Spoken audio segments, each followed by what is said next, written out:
আগাছানাশক এমন একটি ওষুধ যেটা হচ্ছে, এটা কয়েক ধরনের হয়, আমরা সামনে যাবো, জাস্ট আমরা একটু প্রাথমিক কিছু আলোচনা করছি যে যদি আপনি ধরেন ধান, তার জন্য একটা আগাছানাশক, আহ তারপর যদি মনে করেন যে আপনার আলু, আলু খেতে যে আগাছানাশক সেটার জন্য আলাদা।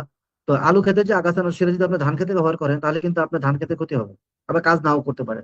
আবার হচ্ছে ধান খেতের কোন একটা আগাছানাশক আপনি আলু খেতে ব্যবহার করতে চান, করতে পারবেন, কিন্তু সেটাতে আপনার কাজ নাও করতে পারে। এই জন্য এই জিনিসটা হলো, আগাছানাশকটা খুবই সেন্সিটিভ।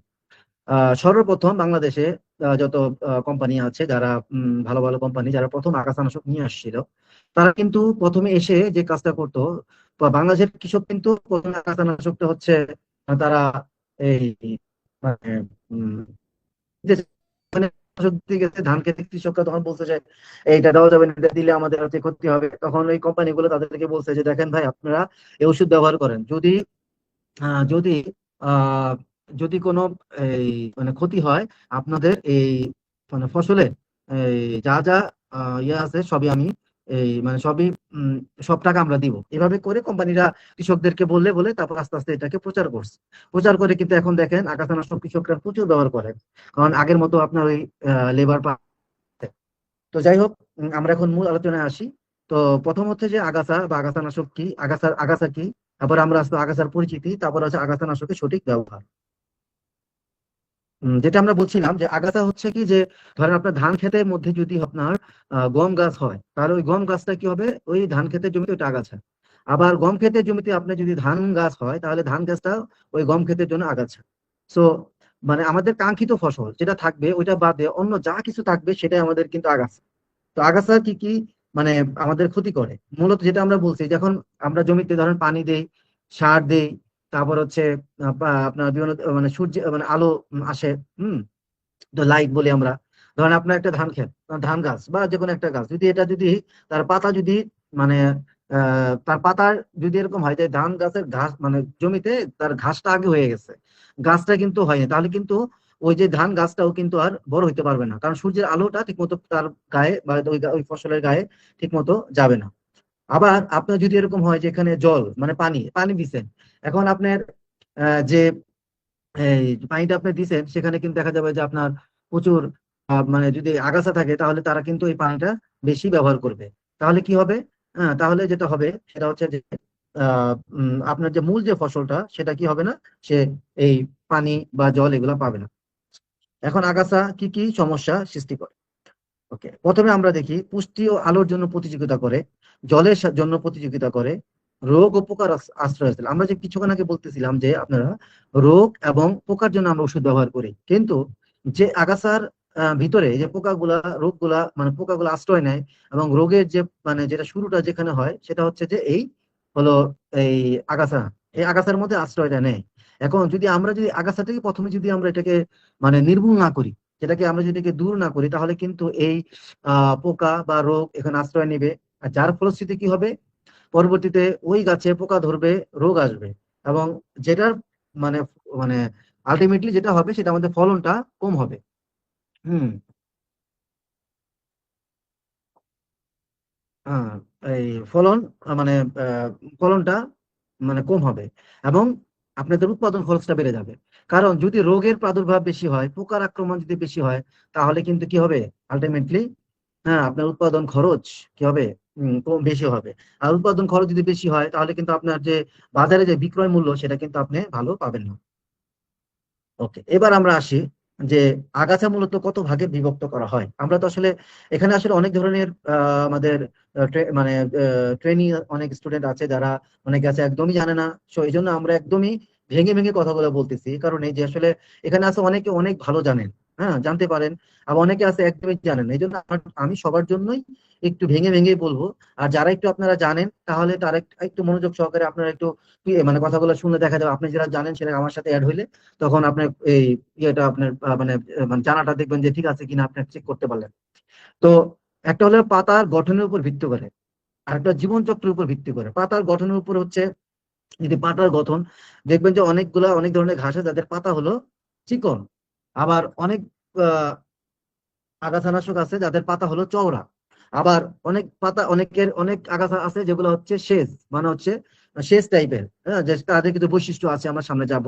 আবার জীবনচক্র অনুযায়ী যদি আমরা বলি যে এক বর্ষজীবী আগাছা না বহু বর্ষজীবী আগাছা, মানে যেসব আগাছা 1 বছর পর্যন্ত সে বাঁচবে, তারপরে সে অটোমেটিক সে মারা যাবে। আবার আছে বহু বর্ষজীবী আগাছা, যেগুলো হচ্ছে তারা বহু বছর তারা হচ্ছে কি করবে, মানে তারা থাকে 2 থেকে 3 বছর, হ্যাঁ, তারা হচ্ছে জমিতে থাকবে। তো তো এই ধরনের আগাছা আমরা দেখতে পাই। তাহলে আমরা আসি প্রথমে পাতার গঠনের উপর ভিত্তি করে। ওকে, তাহলে আমরা এখানে দেখেন কিছু ছবি দেখাইছি। একটা হলো ঘাস জাতীয়। ঘাস জাতীয় আগাছার মূল বৈশিষ্ট্য হলো লম্বা সরু পাতা, পাতার শিরোবিন্যাস হবে সমান্তরাল এবং গোলাকার পাপা, মানে যে কাণ্ডটা থাকবে সেটা ফাঁপা হবে, মানে আপনি ধরলে দেখবেন ফাঁপা। আবার কাণ্ডের পাতা নিচ থেকে উপর পর্যন্ত 2 সারিতে সাজানো থাকে। যেমন আপনারা মাঠে দেখবেন শ্যামা গাছ দেখা যায়, তারপর হচ্ছে খুদে শ্যামা দেখি আমরা, আঙ্গুলি ঘাস দেখি, চাপড়া দেখি, ফুলকা ঘাস। এগুলো হচ্ছে বইয়ের আহ, মানে ভাষা, কিন্তু এক এক এলাকাতে মানুষ এক এক ভাবে তাদের ঘাসের নামকরণ করে। কিন্তু যেমন অনেকে এলাকায় বলে ভাদাইল, কিন্তু আসলে আমরা বইয়ের ভাষায় কি মুথা। যেমন অনেকে ভাদাইল বলে, যে ভাই ভাদাইল তো এরকম ইয়া করে, ক্ষতি করে ধানের আগাছা নাশক, আগাছা। তারপর আছে যেমন বড় শ্যামা, আপনাদের এখানে ছবি দেখাই দেখেন আপনার, বড় শ্যামা, তারপর খুদে শ্যামা, ঠিক আছে। তো এগুলো হচ্ছে লম্বা সরু পাতা যুক্ত এবং পাতার শিরোবিন্যাস হলো সমান্তরাল।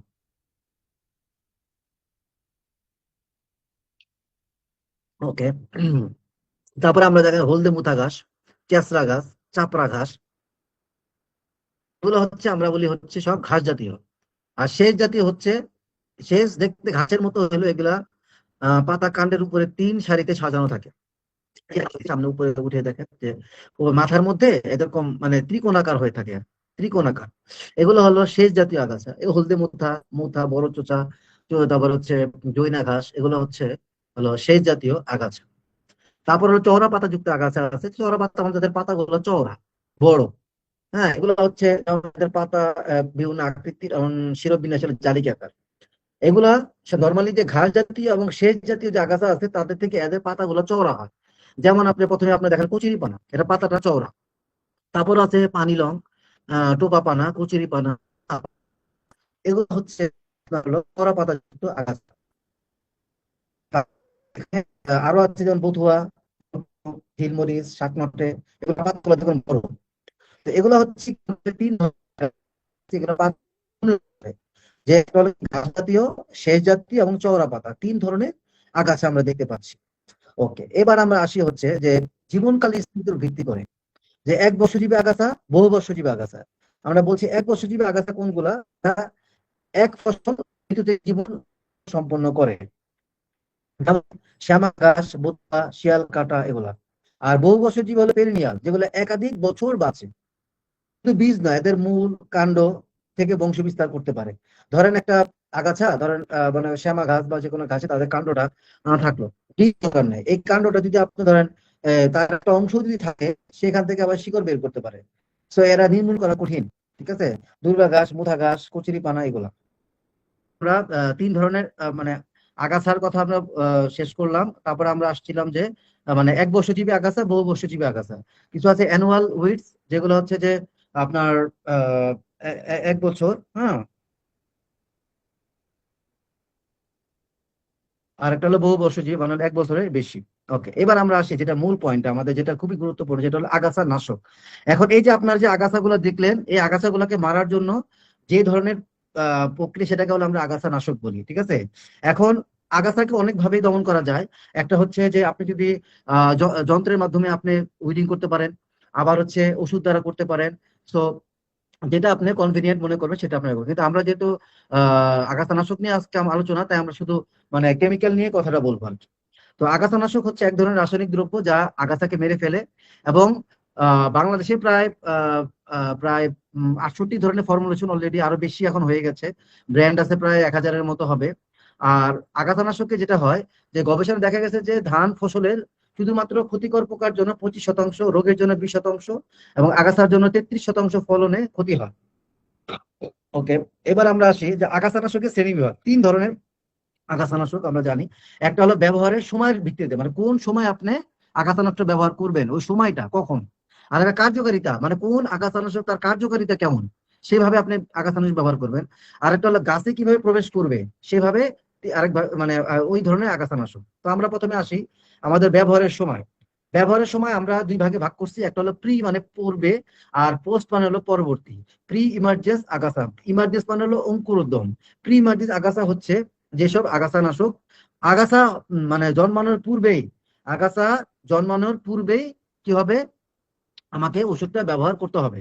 আর পোস্ট ইমার্জেন্স হচ্ছে যে আগাছা হয়ে গেছে, এখন আপনি এটাকে দমন করবেন। ওকে, তাহলে প্রি ইমার্জেন্স আগাছানাশক হচ্ছে যে ধরেন আপনি ধান খেতে বা চারা রোপণ করবেন, তার আগে আপনি কি করছেন, আপনি মাটিতে জমিতে সার দেওয়া শেষ, চাষের সময় আপনি হলো ওষুধ মানে আগাছানাশক দিয়ে দিয়েছেন।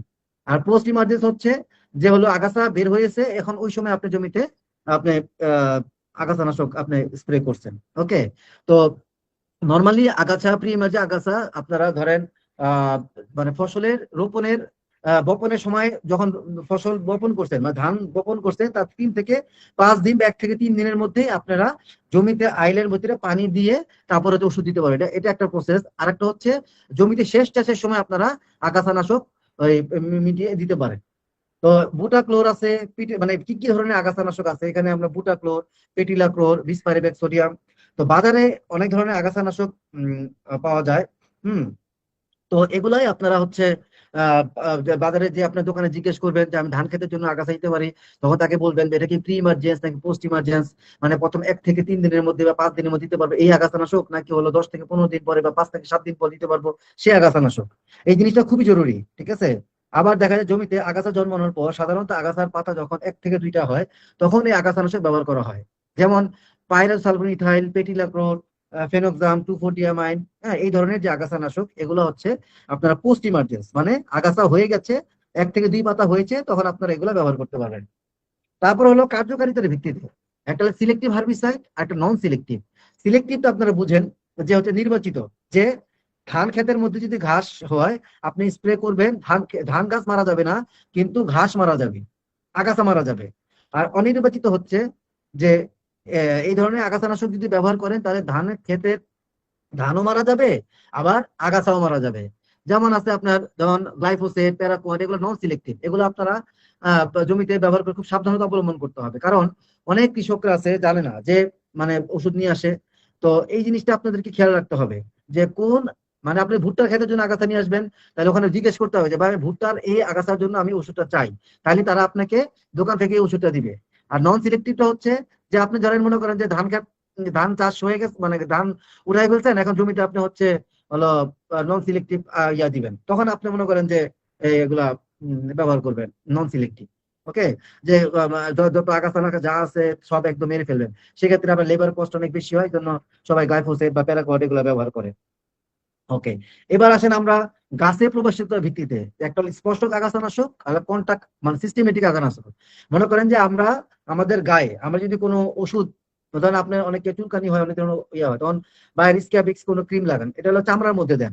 আর যে আর হলো গিয়ে যে আরেকটা ওষুধ, যদি কেউ লিকুইড জ্বর হয়েছে সে ওষুধটা খেলো বা লিকুইড কোনো ওষুধ খেলো, তাহলে কিন্তু এটা কি সিস্টেম মানে কি শরীরের ভিতর দিয়ে যাবে। তো এটাই যে আপনি যখন গাছের উপরে যখন স্প্রে করবেন তখন সেটা কন্টাক্ট, যে ওইটা দিলে গাছের পাতা যেমন আপনি স্প্রে করছেন, গাছের সাথে সাথে কি হবে, ওই গাছটা কি হয়ে যাবে, পুড়ে যাবে। আর প্রবাহমান হচ্ছে যে আগাছানাশক ব্যবহার করার সাথে একদম শিকড়, সে একদম মানে একদম শেষ পর্যন্ত, মানে একদম তার শিকড় পর্যন্ত যাবে। যেমন গ্লাইফোসেট, তারপরে এই ধরনের ওষুধ যদি ব্যবহার করেন তাহলে একদম শিকড় পর্যন্ত কি হবে, আপনার আগাছা দমন হবে। তো এই জন্য এটাকে বলে সিস্টেমেটিক আগাছানাশক, আর এটাকে বলে কন্টাক্ট আগাছানাশক। ওকে, এখন আমরা আগাছানাশকটা আপনারা কিভাবে ব্যবহার করবেন। আপনারা সবসময় একটা জিনিস খুবই গুরুত্বপূর্ণ, যে ওষুধ, আপনার অনেকে মনে করে যে 1 লিটার পানিতে আমি 1 মিলি লেখা আছে, আমি 2 মিলি দিব, 3 মিলি দিব, 5 মিলি দিব। না, এটা কখনোই করবেন না। যে জমিতে যতটুকু, যে ফসলের জন্য যে যতটুকু মাত্রা দেওয়া আছে ওই মাত্রাটা আপনি কি করবেন, ব্যবহার করবেন। ঠিক আছে। তো ধরেন 1 বিঘা জমিতে আপনার যতটুকু মাত্রা হয় ওই 1 হেক্টর জমির জন্য বা 1 বিঘা জমি আপনি পরিমাণ করবেন, দোকানদারকে বলবেন যে ভাই আমার জমি 1 বিঘা, 1 বিঘার জন্য কতটুকু আমার লাগবে, সেই হিসাবে আপনি ওষুধ আপনি স্প্রে করবেন। আর আরেকটা গুরুত্বপূর্ণ বিষয় হচ্ছে যে আসলে কোন সময়, যে কথা আমরা বলতেছিলাম যে কোন সময় স্প্রে করবেন, আপনাকে সঠিক সময় নির্বাচন করতে হবে। যেমন অনেকে আছে দুপুর 12টার সময় স্প্রে করে, যেটা খুবই মানে একদম মানে অকার্যকরী, যে আপনি ওষুধটা দিয়েছেন এটা কোনো কাজে আসে না আপনার। আপনাকে দিতে হবে এমন সময় আপনাকে হয় সকালবেলা আর না হয় বিকালবেলা। যদি বিকালবেলা দেন তাহলে সারা রাত পাবে এবং ঠান্ডা থাকবে, আস্তে আস্তে ওষুধটা কাজ করবে। ওকে। আবার আপনি দিলেন হচ্ছে দুপুর, মানে মানে এই জিনিসটা মানে ওই সময়টা আপনাকে চিন্তা করতে হবে। আর একটা হলো যেটা আমরা বললাম প্রি ইমার্জেন্স পোস্ট ইমার্জেন্স, যে ওষুধটা মানে বীজ বোনার আগেই মানে আগাছানাশক কাজ করবে, সেটা কিন্তু প্রি ইমার্জেন্স পোস্ট ইমার্জেন্স দুই ধরনের আগাছানাশক দুই ভাবেই কাজ করে। আর ওষুধ যখন আপনারা দিবেন জমিতে পানি রাখবেন। যদি উঁচু জমি হয় তাহলে একটু জমিতে ভিজাই দিবেন, তারপর স্প্রে করবেন। তাহলে দেখবেন পেঁয়াজ রসুন আলু যেসব ক্ষেতের মধ্যে আপনি স্প্রে করবেন, তখন আপনি একটু পানি দিয়ে নেবেন। আর ধান খেত হলে মিনিমাম 1 থেকে 2 ইঞ্চি পানি রাখবেন। আর আহ স্প্রে করার সময় যখন আপনি স্প্রে করতে যাবেন জমিতে, তখন আপনি যদি দেখলেন অনেক বাতাস আছে, তাহলে বাতাসের দিকে কখন স্প্রে করবেন না, বাতাসের বিপরীত দিকে স্প্রে করতে হবে। কারণ বাতাসের দিকে যদি আপনি স্প্রে করেন তাহলে ওই ওষুধটা আপনার গায়ে লাগবে। আর আমাদের দেশে কৃষকদের একটা বড় সমস্যা হচ্ছে, তারা আগাছানাশক স্প্রে করার পরে তারা কি করে না, নজেল পরিষ্কার করে না। আর এই নজেল পরিষ্কার না হওয়ার কারণে দেখা যায় হচ্ছে যে মানে ভালোভাবে ইয়ে হয় না। তো এই জন্য ওই দেখা যায় আগাছানাশক ধরেন আপনার গ্লাইফোসেট বা প্যারাকোয়াট একটা ওষুধ, জাস্ট একটা উদাহরণ দিচ্ছি আপনাদের, যে ওষুধটা আপনি ব্যবহার করছেন, করার পরে কি করলেন আপনি আর মানে আহ, ওই ট্যাঙ্কিটা ভালো মতো ধর নাই। এখন আপনি কি করলেন, কীটনাশক বা হচ্ছে ছত্রাকনাশক ওই ট্যাঙ্কিতে আপনি আবার মিশাইলেন, মিশানোর পর আপনি স্প্রে করলেন। তাহলে কি হবে, ওই যে ওইটার ভিতরে যে পরিমাণ মানে আগাছানাশকে যে ছিল, ওইটা কিন্তু ওষুধের সাথে মিশে গেল, মিশে গেলে কি হয়েছে, তখন কিন্তু আপনার ওই জমিতে আপনার ক্ষতি হয়ে যাবে।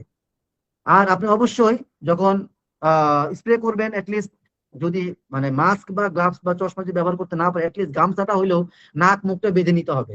কারণ আমাদের দেশে আপনারা জানেন কিনা, যে গত 2 দিন বা 3 দিন আগে সংবাদ দেখা যাচ্ছে যে 100 জন রোগী যদি ক্যান্সার হয়, তার মধ্যে 30 থেকে 40 জন কৃষকই হচ্ছে কি আপনার হলো হলো আপনার হচ্ছে এই কি বলে, যারা এই কীটনাশক স্প্রে করে। আর লেভেল আপনার অবশ্যই কি করবেন, যে মেনে চলতে হবে। লেভেল যদি না মানেন তাহলে কিন্তু তো আপনাকে এই লেভেলটা আপনাকে অনুসরণ করতে হবে। হুম। আর হ্যাঁ, তাহলে আমরা কি বললাম যে জিনিসটা, যে কোন সময় ব্যবহার করতে হবে, জমিতে পানি রাখতে হবে, ও অতিরিক্ত বৃষ্টি বা যদি বাতাস থাকে তাহলে আপনারা ওষুধ ব্যবহার করবেন না। আর হচ্ছে ন্যাপস্যাক স্প্রেয়ার ব্যবহার করেন। এগুলা মানে স্প্রে মানে মানে স্প্রে যে যে আপনারা যে নজলটা ব্যবহার করবেন, নজলটা কিন্তু কাজ শেষ করার পরে আপনারা কিন্তু এই আপনার ওটা ওয়াশ করে নিতে হবে। ওকে। তারপরে আমরা আসি কিছু আমরা কিছু ধানের কিছু আগাছানাশকের কথা আপনাকে বলতেছি, যেখানে পিটিলাক্রোর, তারপর হচ্ছে বিসপাইরবেক সোডিয়াম, এই ধরনের কিছু আগাছা আছে। আপনাদের যে আলোচনা করলে শীটটা আপনাদেরকে আমরা দিয়ে দিব, ঠিক আছে? তো আলু বা পেঁয়াজের ক্ষেত্রে এই যে কোর্সটা আপনারা করছেন, এটা একদম বেসিক কোর্স, মানে একদম আগাছানাশক সম্বন্ধে একটা ধারণা নেওয়া।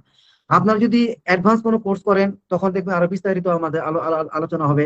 তখন আপনারা এটার ভিতরে কোন আগাছানাশক দিয়ে কোন কাজটা, কোন ওষুধের কাজগুলো হবে, কোন ফসলের জন্য কোন কোন ওষুধগুলো কাজ করবে, এগুলো আমরা তখন বিস্তারিত আলোচনা করি। তখন আপনারা আরো বেশি ভালোভাবে জানতে পারবেন। যেমন ভুট্টার জন্য আপনারা অ্যাট্রাজিন মেসোট্রিয়ন বা পেন্ডিমিথালিন এই ওষুধগুলো ব্যবহার করতে পারবেন। আলু বা পেঁয়াজের জন্য পেন্ডিমিথালিন, নেট্রিভিজন। পাটের জন্য কুইজালোপা ইথাইল, এগুলো ব্যবহার করতে পারবেন। ঠিক আছে? তো এটাই আর কি। তো আসলে আমরা যে একটু প্রথম থেকে আসি, আমরা জাস্ট খুবই মানে অল্প জাস্ট আলোচনা, যেটা হলো আমরা প্রথমে যেটা আলোচনা করলাম, আগাছাটা কি। আগাছা হচ্ছে যেটা হলো আমাদের একটা মানে অবাঞ্ছিত বা অনাকাঙ্ক্ষিত যে কোনো ফসলের জমিতে যে কোনো মানে সকল উদ্ভিদকে আমরা আগাছা বলবো।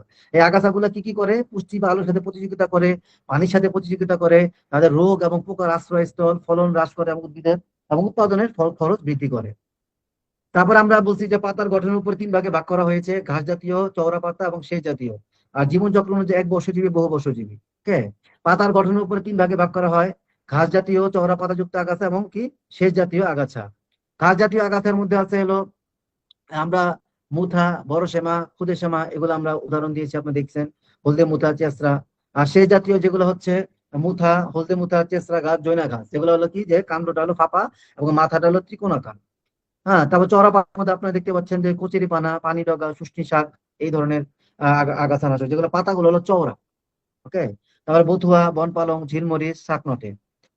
তারপর আছে হলো জীবন চক্র স্থায়িত্বের উপর আমরা বলছিলাম যে 2 ধরনের: এক বর্ষজীবী, বহু বর্ষজীবী। এক বর্ষজীবী যেগুলো 1 বছর বেশি বাঁচবে না। বহু বর্ষজীবী যারা 1 থেকে 2 বছর বা 3 বছর তারা বাঁচবে। ওকে। তারপর আমরা আগাছানাশকের কথা বলতেছিলাম যে আগাছানাশক আমরা 3 ভাগে ব্যবহারের সময় উপর ভিত্তি করে কার্যকারিতা এবং গাছের প্রবেশিতর ভিত্তিতে আগাছানাশক। তো ব্যবহারের সময় হচ্ছে গিয়ে আমরা pre emergence post emergence. Pre মানে আগে, মানে আগাছানাশক আগাছা জন্মের আগেই আমাকে স্প্রে করতে মানে মাটি মানে স্প্রে করবেন জমি পানিতে বা দিবেন। আর একটা হলো যে পোস্ট ইমার্জেন্স, হলো কি যদি ঘাস হয়ে যায় 1 থেকে 2 পা, তখন আপনারা পোস্ট ইমার্জেন্স আগাছানাশক ব্যবহার করবেন। তারপরে আছে যে আগাছানাশক আমরা 2 ভাগে ভাগ করতেছি, আর একটা ছিল সিলেক্টিভ নন সিলেক্টিভ। একটা হচ্ছে যে সিলেক্টিভ হলো যে মানে যেগুলা আহ হুম সিলেক্টিভ হচ্ছে সিলেক্টিভ হচ্ছে যে আহ, যেমন হলো যে আপনারা একদম মানে গাছ মরবে না, কিন্তু ঘাস মারবে। আবার হচ্ছে অনির্বাচিত নন সিলেক্টিভ, যেগুলো হচ্ছে অনির্বাচিত, যেটা হলো যে মানে আপনার ঘাস এবং ঘাস সব মেরে ফেলবে। ওকে। আচ্ছা, স্পর্শক এবং প্রবাহমান কন্টাক্ট এবং কি সিস্টেমেটিক 2 ধরনের হার্বিসাইড আছে আপনারা জানেন। একটা হলো স্পর্শক, যেটা হলো কি মানে গাছের পাতার মধ্যে স্প্রে করলে সে গাছের মানে যেমন যেমন দুর্বা ঘাস এই স্প্রে করবেন, তাহলে উপরে পাতা মানে একদম সবুজ অংশ দেখবেন যে 3-4 দিন পরে যায় দেখবেন সবুজ অংশ একদম মানে আপনার পুড়ে গেছে। আর প্রবাহমান যেগুলো গ্লাইফোসেট, যেগুলো উপরেরটাও মারা যাবে, একদম নিচে শিকড় পর্যন্ত মারা যাবে। আর ব্যবহারের ভিত্তিতে আমরা বলছিলাম যে আপনারা ওই যে সঠিক সময় আর মাটির আর্দ্রতা, আবহাওয়া, এগুলো আপনাকে খেয়াল রাখতে হবে যে কোন সময়, মানে দুপুর 12টার সময় আপনি স্প্রে করা যাবে না।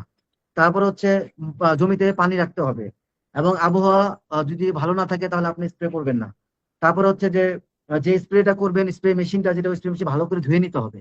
আর এবং এবং অবশ্যই মুখে মাস্ক পরবেন, এবং যে ওষুধটা কিনছেন তার লেভেলটা আপনার দেখে তারপরে হচ্ছে করবেন। তো এই মোটামুটি আমাদের আজকের আলোচনা। তো আপনারা আরো বিস্তারিত আরো আমাদের কোর্স আছে, যদি আপনারা আরো বিস্তারিত মানে ফসল অনুযায়ী করতে চান, তাহলে আমাদের অনলাইনের সাথে টাচে থাকবেন, তাহলে আমরা আপনাদেরকে আরো বিস্তারিত আরো কোর্স করাবো। তো আজকে এরকমই, আজকে আমাদের মোটামুটি এটাই আলোচনা। আবার আমরা একটু পরে প্রশ্ন উত্তর পর্বে যাব। তো আপনারা আশা করি আমি চেষ্টা করেছি বোঝানোর জন্য। তারপর কারো প্রশ্ন থাকলে আমি প্রশ্ন নিচ্ছি।